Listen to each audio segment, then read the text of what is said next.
Where do we stand in terms of relations between the US and China, particularly as we lead up to these elections in November, and of course as the administration but also Congress weighs up additional action over the Hong Kong security law?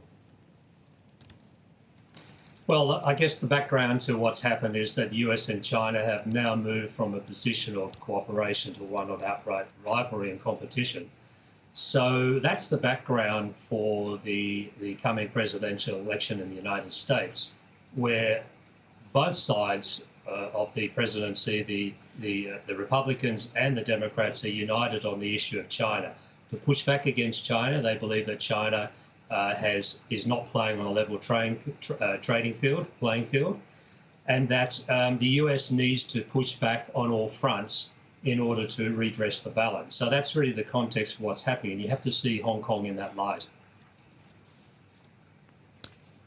And Alan, in your recent research that you've published, an in-depth look of the relationship, but also some policy measures that could be put in place to kind of mitigate the worst potential outcomes of this deteriorating relationship. You've talked about the fact that we are now, in your view, at a point where we're looking at a Cold War, a new Cold War between the two powers. The argument against that has always been that you have two economies that are far more interconnected than, of course, the Soviet Union and the US ever were, and that you have people-to-people relations at a much deeper level as well. And also you don't have, and this is an argument that people take issue with, but you don't have China trying to push out and sell a political and economic model to other nations across the world.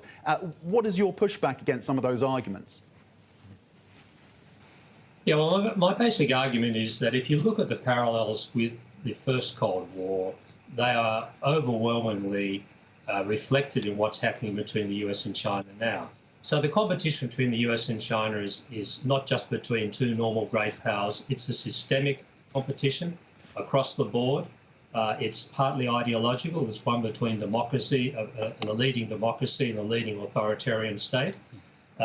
Neither country wants to have a major military conflict, but the risk is that if you have a simmering Cold War and strategic tensions across trade, across tech, geopolitically, the chances of something going wrong and you have military hostilities cannot be ruled out. And in fact, if you look back historically, whenever a rising power like China has challenged an incumbent power, you've had some kind of military conflict. Now, I'm not arguing that's going to happen, but I think the parallels with the first Cold War are overwhelming.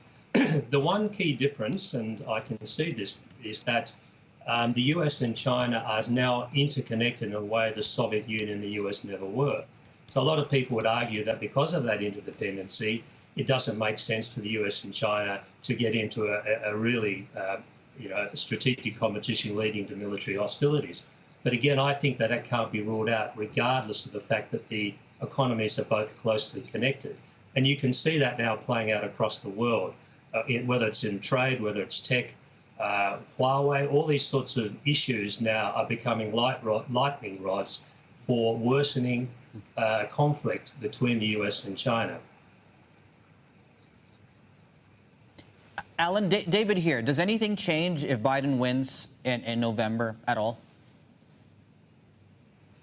I don't think so. In terms of the US core position on China, I think Biden will be just as severe on China as Trump, and in some cases it could be worse for China because the Democrats are more likely to focus on human rights concerns, for example, the Uyghur situation, and human rights more generally in Tibet will become much more of an issue between a Biden-led administration and Trump.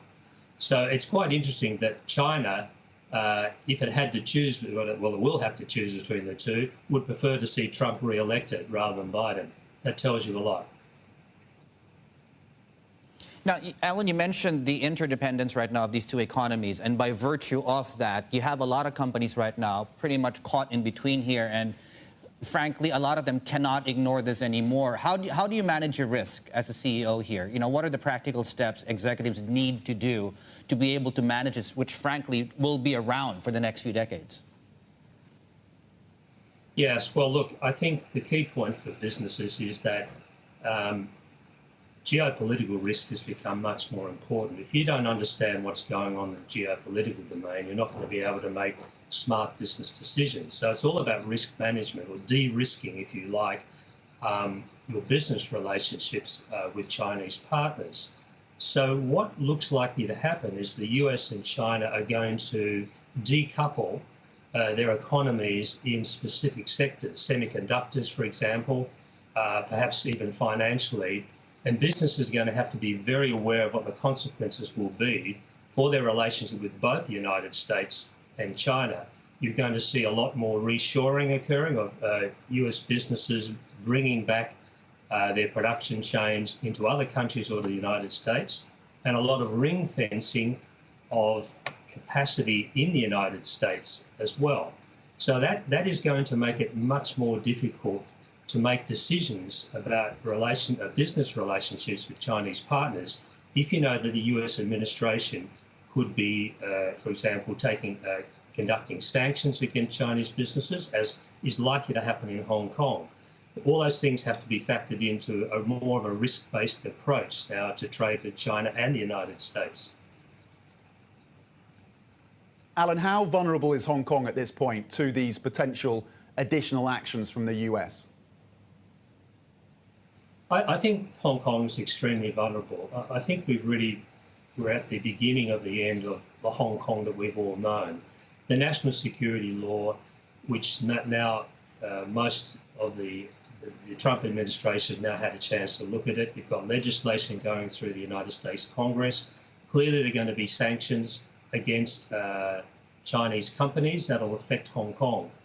Financial transactions, as you well know, Hong Kong is the financial gateway to the world for China, and it's also the entry point for a lot of Western business investment in China.